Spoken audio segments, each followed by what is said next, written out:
السلام عليكم ورحمة الله وبركاته. إن الحمد لله نحمده ونستعينه ونستغفره ونعوذ بالله من شرور أنفسنا ومن سيئات أعمالنا. من يهده الله فلا مضل له ومن يضلل فلا هادي له. أشهد أن لا إله إلا الله وحده لا شريك له وأشهد أن محمدا عبده ورسوله. يا أيها الذين آمنوا اتقوا الله حق تقاته ولا تموتن إلا وأنتم مسلمون. يا أيها الناس اتقوا ربكم الذي خلقكم من نفس واحدة وخلق منها زوجها وبث منهما رجالا كثيرا ونساء واتقوا الله الذي تساءلون به والأرحام إن الله كان عليكم رقيبا. يا أيها الذين آمنوا اتقوا الله وقولوا قولا سديدا يصلح لكم أعمالكم ويغفر لكم ذنوبكم ومن يطع الله ورسوله فقد فاز فوزا عظيما. أما بعد فإن أفضل الكلام كلام الله وخير الهدى هدى محمد صلى الله عليه وسلم وشر الأمور محدثاتها فإن كل محدثة بدعة وكل بدعة ضلالة وكل ضلالة في النار. إخواني وأخواتي في الدين أعزكم الله. Bapak-bapak dan ibu-ibu yang dimuliakan Allah Subhanahu wa taala, alhamdulillah pada malam ini Allah Subhanahu wa taala memberikan kita anugerah yang sangat-sangat besar, yaitu Allah Subhanahu wa taala masih memberikan kita taufik, masih memberikan kita hidayah untuk mendengarkan ayat-ayat Allah dan mendengarkan hadis-hadis Rasulullah sallallahu alaihi wasallam. Ikhwani fid din, a'azzakumullah. Di antara nasihat-nasihat para Rasulullah sallallahu alaihi wasallam kepada umatnya, Nabi sallallahu alaihi wasallam memerintahkan kepada kita agar memanfaatkan masa sehat sebelum datangnya masa sakit. Ikhwani fiddin azakumullah, seseorang apabila dia sakit maka dia tidak mampu lagi untuk beribadah. Dia tidak mampu lagi untuk datang ke masjid salat berjamaah. Dia tidak mampu lagi untuk datang ke majlisul ilm untuk mendengarkan pengajian-pengajian. Ketika dia ingin sholat lama-lama, panjang ayatnya, namun kesehatannya tidak mendukung. Ketika dia ingin ruku lebih lama lagi, kesehatannya tidak mendukung. Ketika dia ingin sujud lama-lama, maka kesehatannya juga tidak mendukung. Maka manfaatkanlah masa sehat ini untuk senantiasa mendekatkan diri kepada Allah Subhanahu wa taala sebanyak mungkin, sebisa mungkin. Di antaranya adalah senantiasa menuntut ilmu. Karena apabila kita sudah sakit, maka tidak mampu lagi kita untuk beribadah, tidak mampu lagi untuk mendekatkan diri kepada Allah Subhanahu wa taala dengan cara yang sempurna. Kemudian ikhwani fillah azakumullah, juga manfaatkan masa hidup kita ini sebelum datangnya kematian. Karena apabila kematian itu mendatangi seseorang, pasti dia akan menyesal. Orang yang saleh dia akan menyesal. Apalagi orang-orang yang lalai, orang yang taat beribadah, dia akan menyesal, kenapa saya tidak lebih taat lagi, kenapa saya tidak lebih saleh lagi. Mereka akan menyesal. Lalu bagaimana dengan orang-orang yang lalai seperti kita ini, yang lebih banyak waktunya terbuang-buang sia-sia daripada mendekatkan diri kepada Allah Subhanahu wa taala? Maka ikhwani fid din azakumullah, sadarilah hal ini agar kita bisa senantiasa mendekatkan diri kepada Allah Subhanahu wa taala. Ikhwani fid din, a'azzakumullah, pada pertemuan yang sebelumnya kita menyampaikan pertanyaan yang ke-23, yaitu apa syirik di dalam ibadah itu? Kita mengatakan syirik di dalam beribadah yaitu mengalihkan sebagian ibadah kepada selain Allah Subhanahu wa taala. Kemudian kita menyampaikan hadis Nabi sallallahu alaihi wasallam ketika dia ditanya, "Ya Rasulullah, dosa yang paling besar itu apa ya Rasulullah?" Rasulullah mengatakan, an tad'uwa lillahi niddan wa huwa khalaqak, engkau mengadakan sekutu bagi Allah Subhanahu wa taala sementara Dia yang menciptakanmu. Kemudian yang kedua adalah yang berikutnya adalah engkau membunuh anakmu karena engkau takut dia makan bersamamu. Kemudian yang ketiga kata Rasulullah sallallahu alaihi wasallam, wa antuzaniya halilata jarik, engkau berzina dengan wanita-wanita tetanggamu. Ya ikhwani fillah azakumullah, kita menjelaskan kata-kata tuzaniya artinya yang laki mau, yang perempuan juga mau. Jadi ini adalah dosa yang sangat-sangat besar di sisi Allah Subhanahu wa taala, sehingga Allah Subhanahu wa taala mengatakan wa man yaf'al dzalik, dan barang siapa yang melakukan hal itu yalqa athama, dia akan mendapatkan dosa yang besar di sisi Allah, yudha'af lahul adzabu yaumal qiyamah, dilipat gandakan siksaannya pada hari kiamat. Nas'alullah salamal afiyah. Itu yang terakhir kita sampaikan di kajian yang sebelumnya. Mari kita lanjutkan ayo ikhwah. Kata Syekh, walamma kana syirku a'zamu adh-dhunubi ja'ala Allah 'uqubatahu a'zama al-'uqubat. Karena syirik ini adalah dosa yang paling besar, maka Allah Subhanahu wa taala menjadikan siksaannya adalah siksaan yang paling pedih dan paling berat. Famin dzalika, di antaranya adalah annahu adh-dhanbu alladhi la yaghfiruhu Allah illa an yatuba sahibuhu minhu. Di antaranya adalah Allah Subhanahu wa taala tidak mengampuni dosa-dosa orang yang melakukan kesyirikan kecuali jika dia bertobat. Kalau dia bertobat kepada Allah, maka Allah akan mengampuni dosa-dosanya, termasuk dosa kesyirikan. Allah Subhanahu wa taala berfirman, "Innallaha la yaghfiru an yushraka bihi wa yaghfiru ma duna dzalika liman yasha wa man yusyrik billah faqad iftara itsman 'azima." Yang artinya adalah sesungguhnya barang siapa yang menyekutukan sesungguhnya Allah Subhanahu wa taala tidak mengampuni dosa-dosa orang yang menyekutukannya dengan sesuatu apapun. Ini syirik kecil maupun syirik besar. Ya. Dia riya, dia sum'ah, ini tidak diampuni dosa-dosanya oleh Allah kalau dia tidak tobat. Ya. Wa yaghfiru ma duna dzalik. Dan Allah Subhanahu wa taala mengampuni dosa selain dosa kesyirikan itu. Dosa zina, dosa mencuri, dosa membunuh bisa saja diampuni oleh Allah Subhanahu wa taala. Tapi Allah menjelaskan liman yasha, bagi orang yang dikehendaki oleh Allah. Ya, bukan berarti semua dosa selain kesyirikan itu akan diampuni. Diampuni oleh Allah Subhanahu wa taala dengan syarat liman yasha, bagi orang-orang yang dikehendaki oleh Allah Subhanahu wa taala. Setelah itu Allah menjelaskan wa man yusyrik billah, barang siapa yang menyekutukan Allah, faqad iftara itsman 'azima, sesungguhnya dia telah mengada-adakan dosa yang sangat-sangat besar. Dosa kesyirikan ini wal'iyadu billah. Namun meskipun dosa kesyirikan ini merupakan dosa yang paling besar, dosa yang sangat dibenci oleh Allah, maka namun betapa banyaknya orang-orang yang melakukan kesyirikan, tidak ada orang yang melarangnya. Ya, sering kita mendengar pengajian yang melarang tentang minum khamr.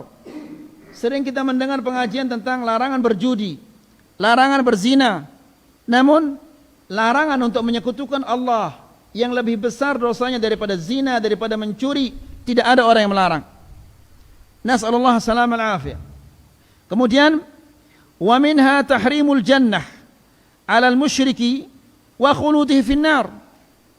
Yang berikutnya adalah orang yang menyekutukan Allah, orang yang melakukan kesyirikan, diharamkan baginya surga. Haram dia masuk surga. Maka sudah pasti kalau dia haram masuk surga, dia akan kekal di neraka.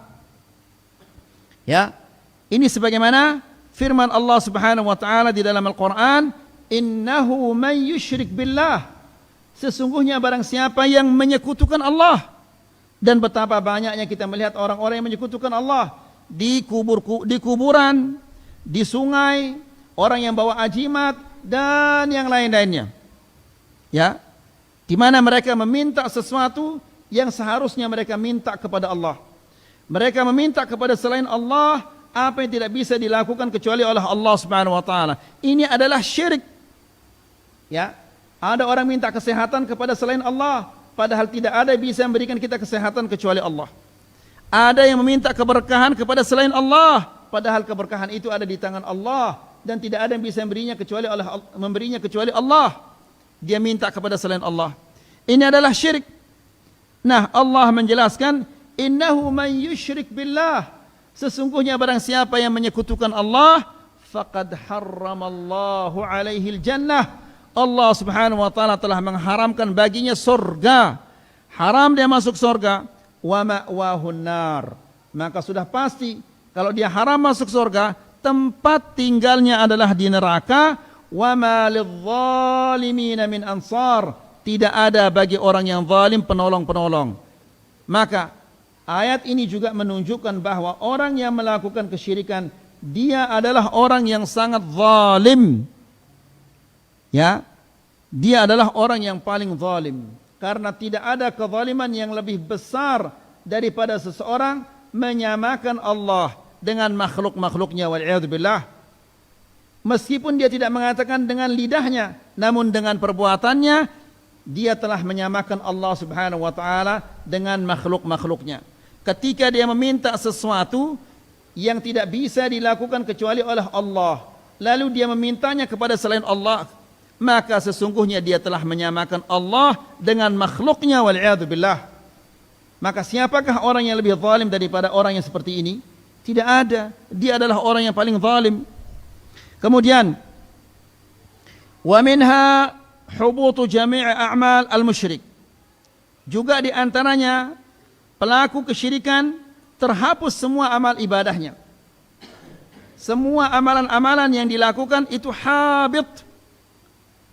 Ya, batal, tidak ada pahalanya, tidak sah di sisi Allah Subhanahu wa taala. Apa dalilnya? Dalilnya adalah firman Allah Subhanahu wa taala, "Wa laqad uhiya ilaika wa ila alladziina min qablik la in asyrakta la yahbatanna 'amaluk wa la takunanna minal khasirin." Yang artinya adalah, walaqad uhiya ilaik, sesungguhnya telah diwahyukan kepadamu ya Muhammad, ya, wa ilal ladzina min qablik, dan kepada nabi-nabi yang sebelummu. Berarti hukum syirik ini dari dulu sampai sekarang dia tetap seperti itu. Ya, karena Allah Subhanahu wa taala telah mewahyukan kepada Rasulullah sallallahu alaihi wasallam dan kepada nabi-nabi sebelumnya. Apa yang diwahyukan oleh Allah kepada mereka?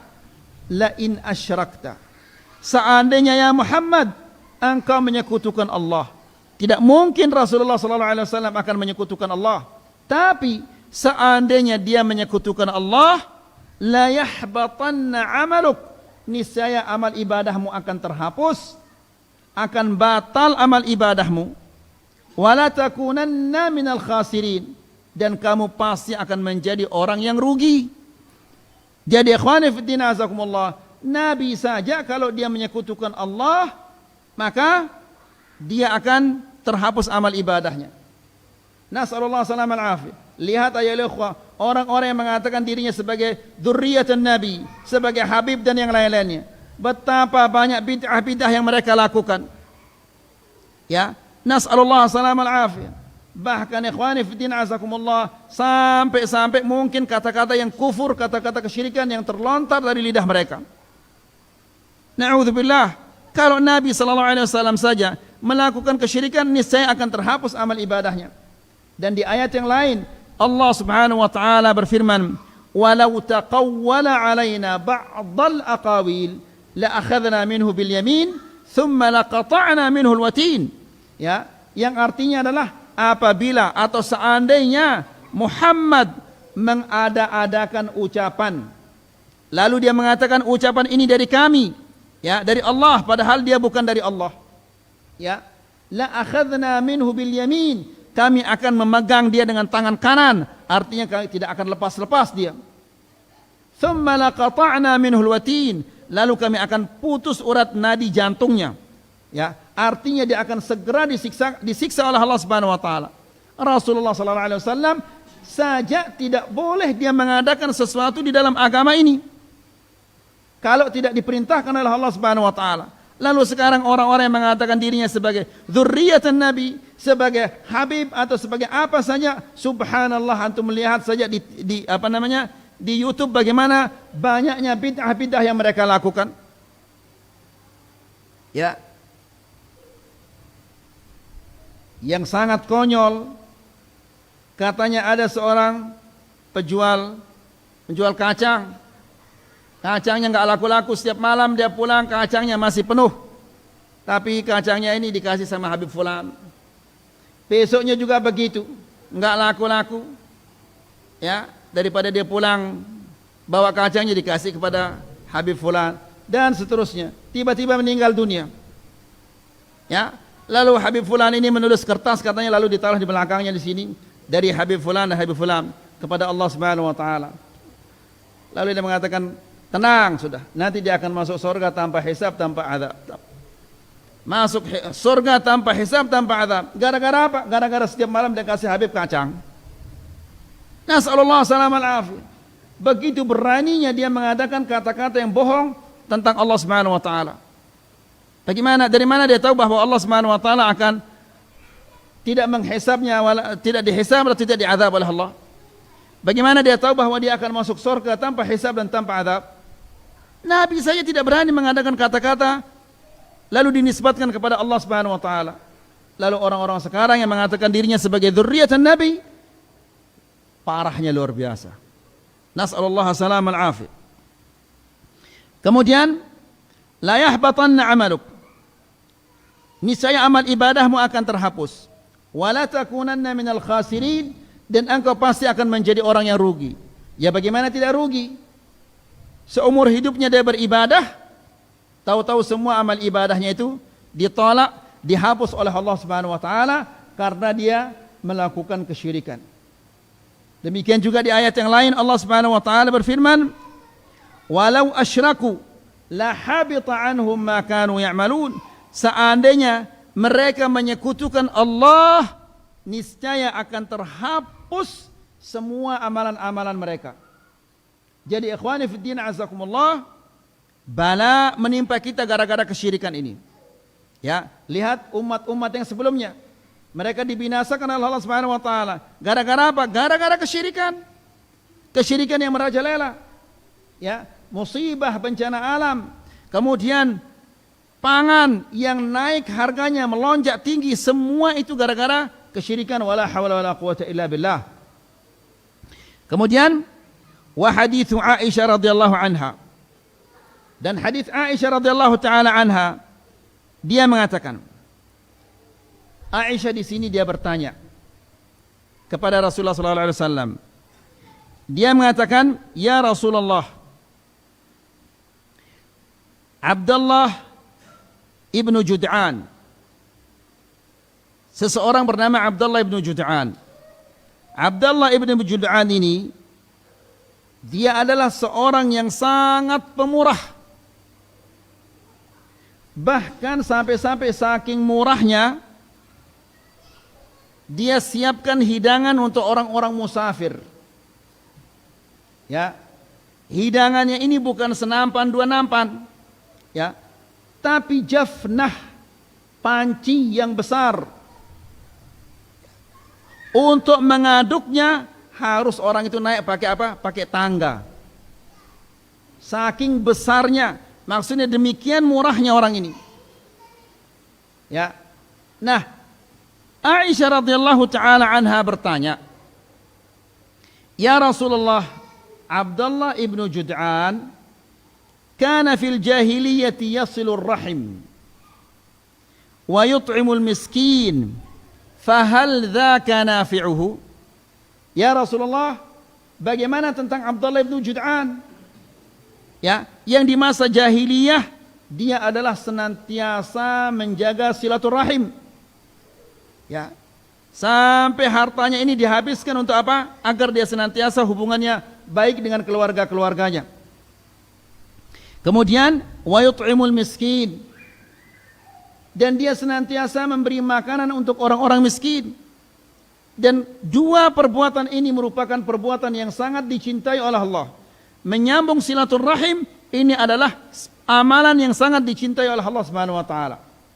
Ya, orang yang menyambung yang memutus silaturahim dia tidak akan masuk surga. Nabi sallallahu alaihi wasallam mengatakan la yadkhulul jannata qati'u rahim. Tidak akan masuk surga orang-orang yang memutus tali silaturahim. Ya, kemudian tentang memberi orang miskin makanan, Allah Subhanahu wa taala berfirman, "Wa yut'imuna at-ta'ama 'ala hubbihi miskinan wa yatiman wa asira." Mereka memberi makanan dari yang mereka sukai. Ya, mereka memberi orang lain makanan yang mereka sukai. Biasanya kita ya ikhwah, kalau memberi makanan kepada tetangga, biasanya makanan itu sudah 2 hari, 3 hari di kulkas, baru diberikan kepada tetangga. Mungkin sudah aromanya sudah tidak sedap lagi, rasanya sudah tidak enak lagi, baru diberikan kepada tetangga. Mereka ini tidak.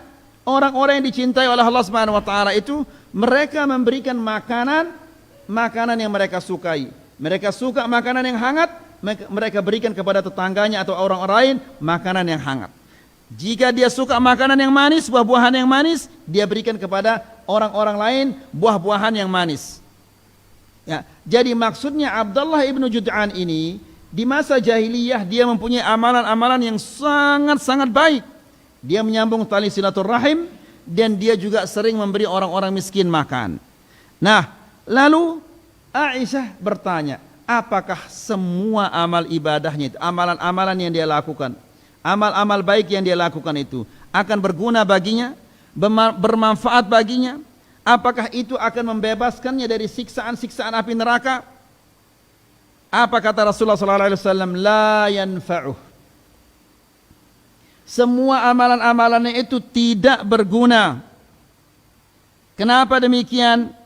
Innahu lam yaqul yawman rabbighfir li khati'ati yawmaddin. Ya.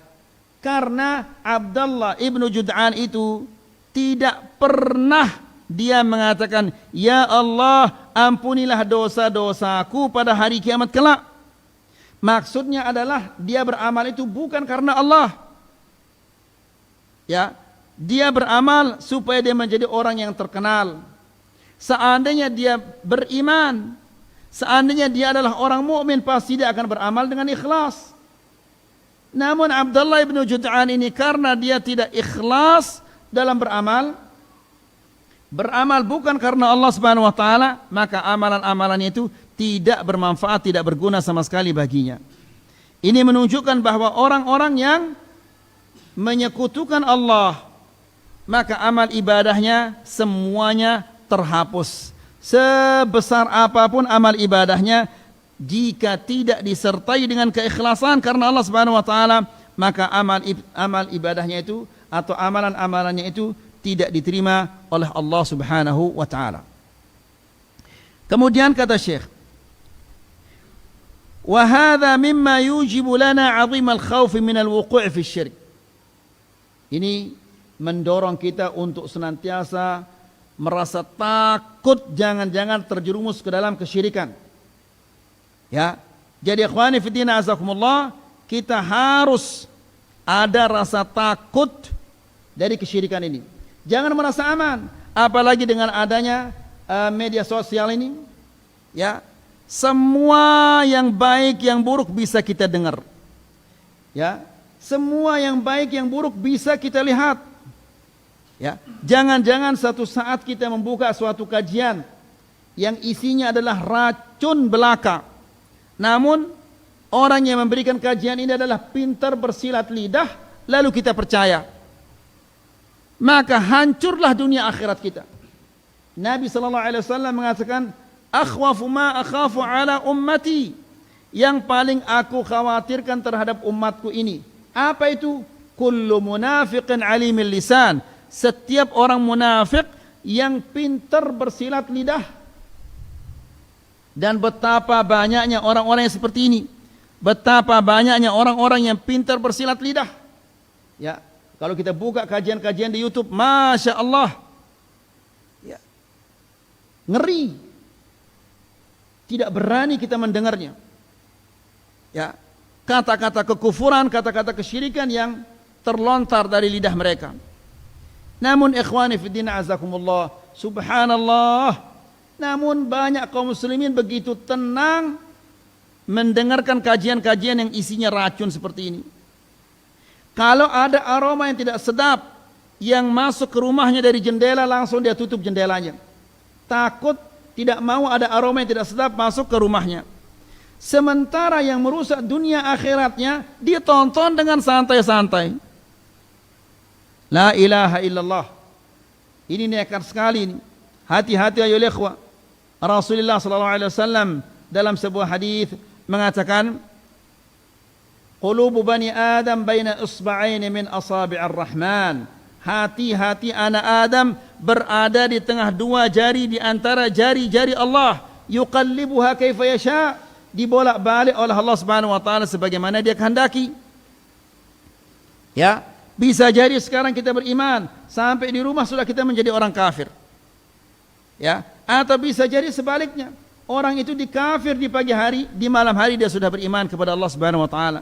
Jadi ikhwani fillah azakumullah, janganlah kita melakukan sesuatu yang akan merusak dunia akhirat kita ini. Kemudian jadi demikian kejelekannya kesyirikan ini mendorong seorang muslim dia senantiasa merasa takut dari kesyirikan ini. Bagaimana tidak? Jika dia melakukan kesyirikan, dia akan kekal di neraka. Kalau dia melakukan kesyirikan, maka akan terhapus semua amal ibadahnya. Kemudian kata Syekh, wa kaifa la nakhafuh wa qad khafahu ala nafsihi a'zama an-nasi khaufan. Bagaimana kita tidak takut terhadap kesyirikan? Sementara orang yang paling hebat, paling kokoh tauhidnya, ya, dia mengkhawatirkan terhadap dirinya padahal tauhidnya sudah bagus. Tauhidnya yang paling top, juga dia tetap mengkhawatirkan terhadap dirinya kesyirikan. Siapa itu? Yaitu Ibrahim alaihissalam dan Muhammad sallallahu alaihi wasallam. Apa kata Ibrahim alaihissalam di dalam Al-Quran? Allah subhanahu wa ta'ala berfirman menceritakan tentang Ibrahim alaihissalam bahwa dia mengatakan, wajnubni wa baniya an na'budal asnam rabbi innahunna adlalna kathiran minan nas. Ibrahim alaihissalam mengatakan apa? Wajnubni, ya Allah, jauhkanlah aku, jadikanlah aku dan anak keturunanku. Jadi ikhwani fiddin azakumullah, tidak cukup kita hanya mendoakan diri kita sendiri, tapi kita juga harus mendoakan anak-anak kita. Ya, jadi ikhwani fiddin azakumullah, apalagi di zaman yang penuh dengan fitnah seperti ini.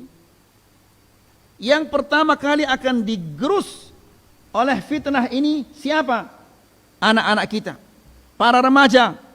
Mereka adalah orang yang paling banyak menjadi korban media sosial ini. Lalu siapa lagi? Ummahat-ummahat, istri-istri kita ini. Ya, apa saja mereka upload di medsos ini. Mereka sedang goreng tempe, mereka sedang goreng tahu, mereka bikin sambal, tetap di-upload.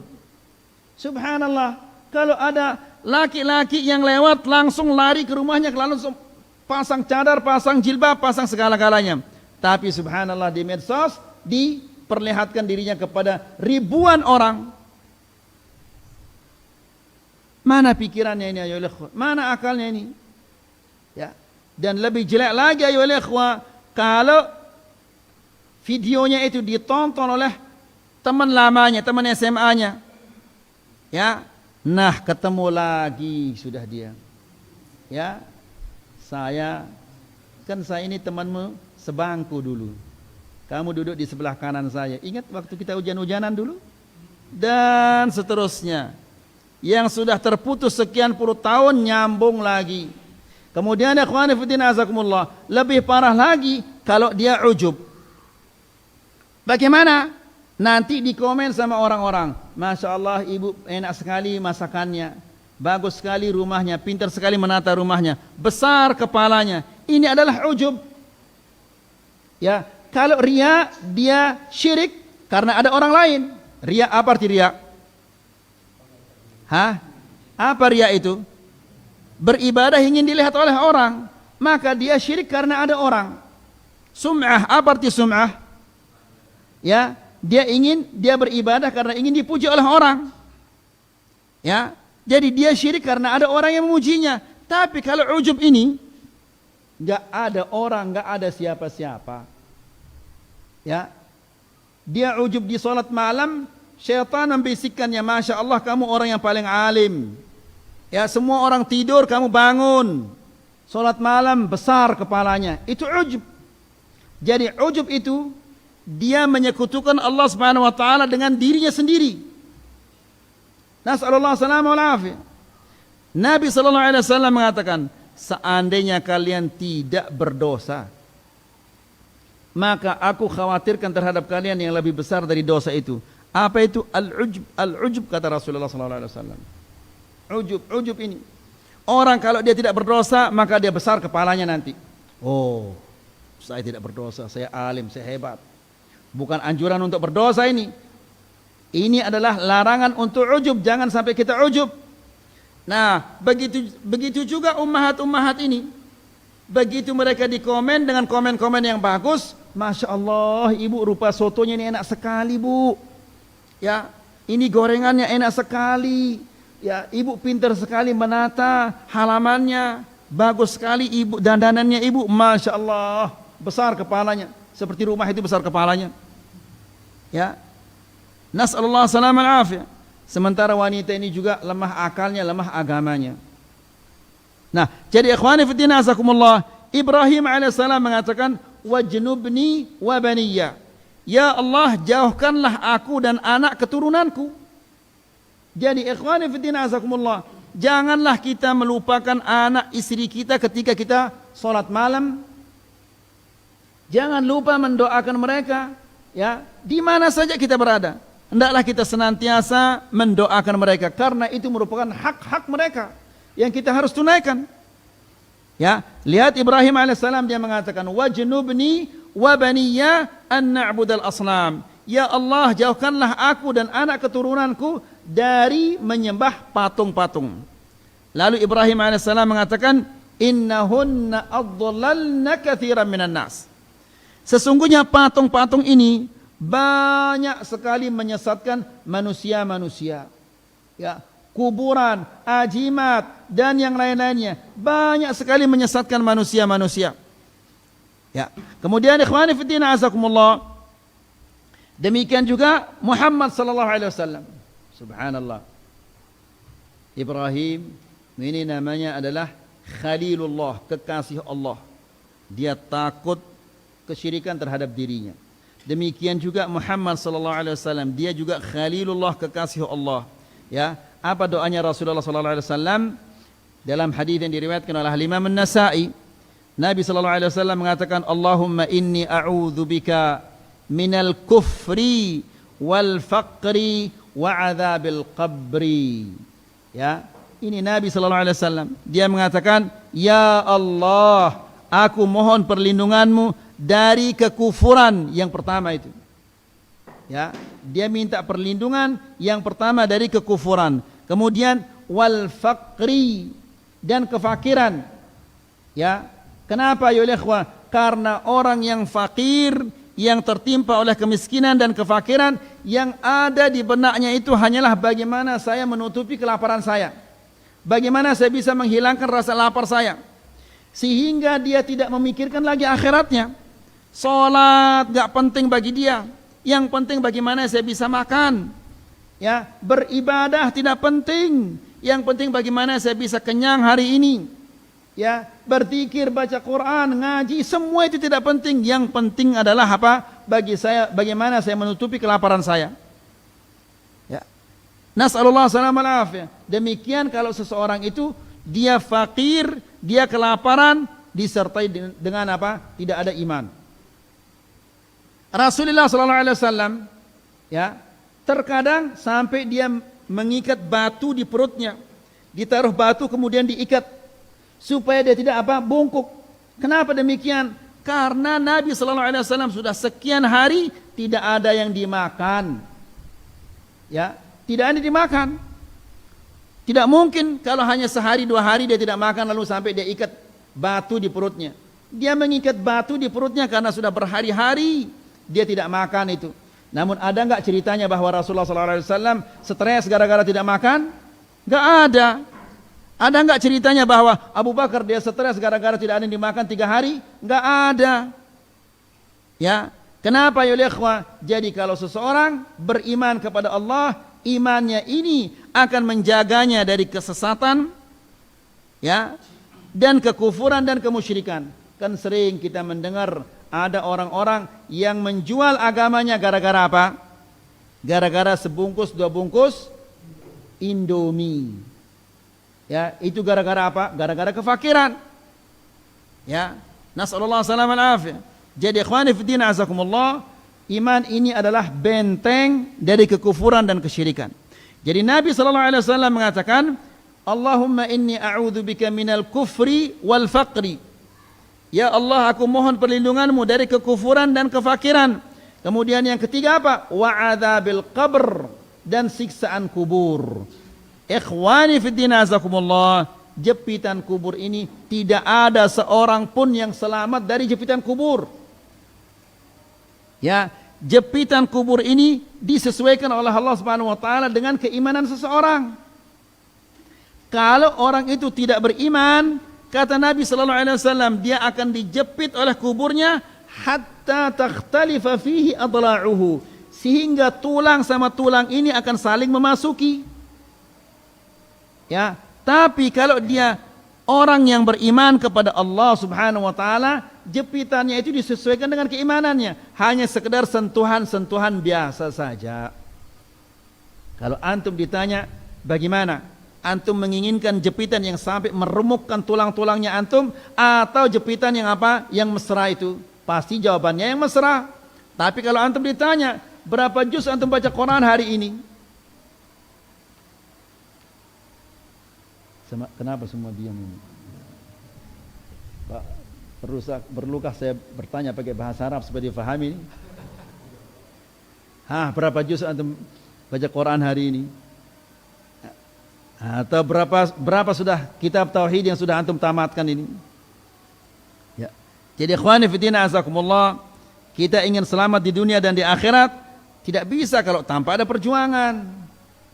Tidak bisa tanpa lelah, harus kita lelah. Ya. Lihat bagaimana sahabat-sahabat mereka memperjuangkan agama ini. Mereka mengorbankan jiwa raga mereka korbankan. Segala-galanya mereka korbankan demi mendapatkan apa? Ridha Allah Subhanahu wa taala. Jadi Nabi sallallahu alaihi wasallam mengatakan yang ketiga adalah wa'udzubika min adzabil qabr. Ya Allah, aku mohon perlindunganmu dari siksaan kubur. Jepitan kubur ini tidak ada seseorang yang selamat dari jepitan kubur. Bahkan anak kecil pun tidak selamat dari jepitan kubur. Nabi sallallahu alaihi wasallam mengatakan ketika pada hari itu Nabi SAW telah menguburkan anak kecil. Lalu Nabi SAW mengatakan, "Lau naja ahadun min dhaghtatil qabri lanaja hadas sabi." Seandainya ada orang yang bisa selamat dari jepitan kubur, maka pasti akan selamat anak kecil ini. Tapi anak kecil itu pun tidak selamat. Bahkan sahabat yang luar biasa, Sa'd bin Mu'adz, ya, ketika dia meninggal dunia itu, singgasana Allah itu bergetar. Saking mulianya, saking hebatnya sahabat ini. Sampai singgasana Allah bergetar. Kemudian ketika dia meninggal dunia, dimandikan oleh para malaikat. Siapa di antara kita akan dimandikan oleh malaikat? Enggak ada. Ya, sealim apapun manusia di zaman sekarang ini, kalau dia meninggal dunia, tidak akan tergetar singgasana Allah itu. Ini tergetar singgasana Allah, kemudian dimandikan oleh para malaikat. Lalu jenazahnya diikuti oleh 70.000 malaikat yang tidak pernah turun ke bumi dan tidak pernah lagi akan turun ke bumi. Mereka hanya turun pada hari itu saja untuk mengantar jenazahnya Sa'ad bin Mu'adz. Ya, bagaimana hebatnya ini? Ya, lebih hebat dari semua manusia-manusia yang ada di zaman sekarang ini. Namun dia tidak selamat dari jepitan kubur. Nabi sallallahu alaihi wasallam mengatakan, seandainya ada orang yang bisa selamat dari jepitan kubur, maka akan selamat Sa'ad. Namun Sa'ad tidak selamat. Apakah saya dan antum akan selamat? Ya. Namun yang jelas kita semua mengharap agar jepitan itu dia apa? Ringan. Tidak mungkin dia akan ringan kalau kita malas-malasan beribadah kepada Allah Subhanahu wa taala. Ya. Kalau kita enggak giat beribadah, mempelajari agama Allah Subhanahu wa taala, tidak mungkin itu akan diringankan oleh Allah Subhanahu wa taala. Kemudian wa awsa sallallahu alaihi wasallam ashabahu bitta'awudz minhu wa khafa ala ummatihi al-asghar fa kaifa bil akbar. Jadi Nabi sallallahu alaihi wasallam senantiasa berwasiat kepada sahabat-sahabatnya agar mereka minta perlindungan kepada Allah dari kesyirikan ini. Dan Nabi sallallahu alaihi wasallam mengkhawatirkan terhadap umatnya, terhadap sahabat-sahabatnya, itu berarti terhadap orang-orang yang sudah sampai puncak keimanannya. Seperti Abu Bakar, seperti Umar, Uthman, Ali dan sahabat-sahabat yang lainnya. Ya, orang yang top imannya dikhawatirkan oleh Rasulullah sallallahu alaihi wasallam terhadap mereka syirik yang kecil. Lalu bagaimana dengan yang besar? Ya, kalau orang-orang seperti Abu Bakar dan Umar, Rasulullah SAW mengkhawatirkan terhadap mereka yang kecil. Lalu bagaimana dengan yang besar? Kalau mereka itu dikhawatirkan oleh Rasulullah SAW, lalu bagaimana dengan orang-orang seperti kita yang imannya seperti kerupuk kita ini, ayo lihat. Ya, antum melihat kerupuk? Kalau kerupuk kena angin bagaimana dia? Anginnya pasti dia lemes. Anginnya pasti lemes. Kalau dia kena angin apa? Kerupuknya pasti lemes. Lah begitu juga kita. Ya, kalau sudah mendapatkan ujian dan cobaan, bisa jadi agamanya juga dijual. Nasallallahu salam al-afiyah. Ikhwani fi din azakumullah. Seorang sahabat bernama Ma'qil ibn Yasar radhiyallahu taala anhu, dia mengatakan, "Intalaqtu ma'a Abi Bakr As-Siddiq radhiyallahu taala anhu ila Nabi sallallahu alaihi wasallam." Aku pergi bersama Abu Bakar menuju ke Rasulullah sallallahu alaihi wasallam. Kata Ma'qil ini, faqala ya Abu Bakrin, wahai Abu Bakar, kata Rasulullah sallallahu alaihi wasallam, la syirku fiikum akhfa min dabibin naml. Wahai Abu Bakar, sesungguhnya kesyirikan di tengah-tengah kalian itu lebih samar daripada suara kaki semut hitam. Lebih samar daripada suara semut kaki hitam. Bagaimana antum akan mendengarnya coba? Ya. Ini kalau kita tidak rajin belajar, tidak punya mikroskop, maka tidak mungkin kita akan melihatnya. Dan kalau kita tidak memiliki loudspeaker yang top, tidak mungkin kita akan mendengarkan suara kakinya. Demi syirik itu lebih samar. Habis waktu kita ini.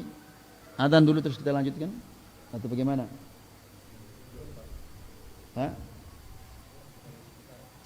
2 menit aja ya. Bisa 2 menit. Kemudian faqala Abu Bakar, wa hal syirku illa man ja'ala ma'allahi ilahan akhar? Ya Rasulullah, kata Abu Bakar, bertanya dia kepada Rasulullah, ya Rasulullah, bukankah kesyirikan itu adalah orang yang mengadakan sekutu bagi Allah? Lalu Rasulullah SAW mengatakan, walladhi nafsi biyadih, lasyirku akhfa min dabibin naml. Wahai Abu Bakar, ketahuilah bahwa kesyirikan itu lebih samar daripada suara kaki semut. Ala adulluka ala syai'in idza qultahu dhahaba anka qaliluhu wa kathiruh. Wahai Abu Bakar, maukah aku tunjukkan engkau sesuatu? Aku tunjukkan engkau kepada sesuatu. Jika engkau melakukannya, Allah akan menghilangkan darimu kesyirikan yang kecil maupun yang besar. Lihat, Abu Bakar dikhawatirkan oleh Rasulullah SAW, apalagi kita ini. Lalu apa itu ya Rasulullah? Dia mengatakan, qul Allahumma inni a'udzu bika an usyrika bika wa ana a'lam wa astaghfiruka lima la a'lam. Katakanlah wahai Abu Bakar, ya Allah, aku mohon perlindunganmu jika aku menyekutukan engkau dengan sesuatu sementara aku mengetahui. Ya, dan aku mohon ampunanmu dari sesuatu yang aku tidak ketahui. Jika kita ini senantiasa membacanya doa ini, maka Allah akan menghilangkan dari kita, akan menjaga kita dari kesyirikan yang kecil maupun yang besar. Jadi ikhwani fiddin azakumullah, ini berarti doa ini adalah sangat-sangat penting untuk kita menghafalnya, membacanya, memahaminya dan mengamalkannya. Lebih penting daripada makanan dan minuman. Karena makanan dan minuman sehari, 2 hari, 3 hari masih bisa kita hidup. Tapi kalau kita melakukan kesyirikan, sejenak saja kita melakukan kesyirikan, binasalah kita di dunia dan di akhirat. Ini saja yang bisa kita sampaikan. Semoga ini bermanfaat. Wa sallallahu ala nabiyyina Muhammad walhamdulillahi rabbil alamin.